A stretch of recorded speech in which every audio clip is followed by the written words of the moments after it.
अथ वारिणि घोरतरं फणिनं प्रतिवारयितुं कृतधीर्भगवन् द्रुतमारिततीरगणीपतरुं विषमारुतशोषितपर्णचयम् अधिरुह्य पदाम्बुरुहेण च तं नवपल्लवतुल्यमनोज्ञरुचा ह्रदवारिणि दूरतरं न्यपत परिभूमितघोरतरङ्गगणीं भुवनत्रयभारभृतो भवतो गुरुभारविकम्पि विजृम्भि जला परिमज्जयति स्म धनुःशतकं तटिनी झटिति स्फुटघोषवती अथ दिक्षु विदिक्षु परीक्षुभिता प्रमितोदरवारिनिनादभरैः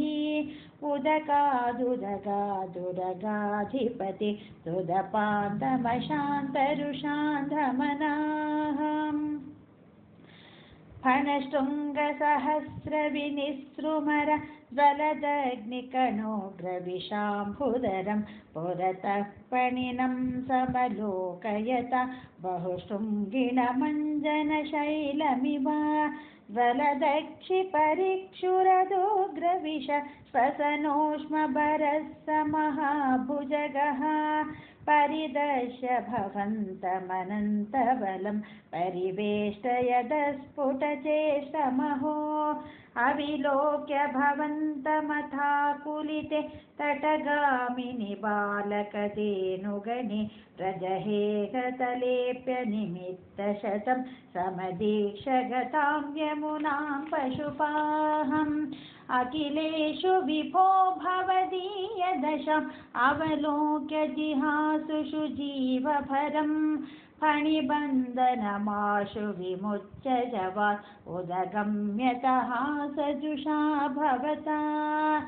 अधिरुह्य ततः फणिराजफणान् अनृते भवतां मृदुपादरुचा कलशिञ्चितनूपुरमञ्जुमिल करकङ्कणसङ्कुलसङ्क्वणितं जहृषुः पशुपास्तु तुषुर्मुनयो ववृषुः कुसुमानि सुरेन्द्रगणा त्वयि नृत्यति मारुतगेहपते परिपाहि समां स्वमदाङ्गतमान् परिपाहि समां स्वमदान्तगदान्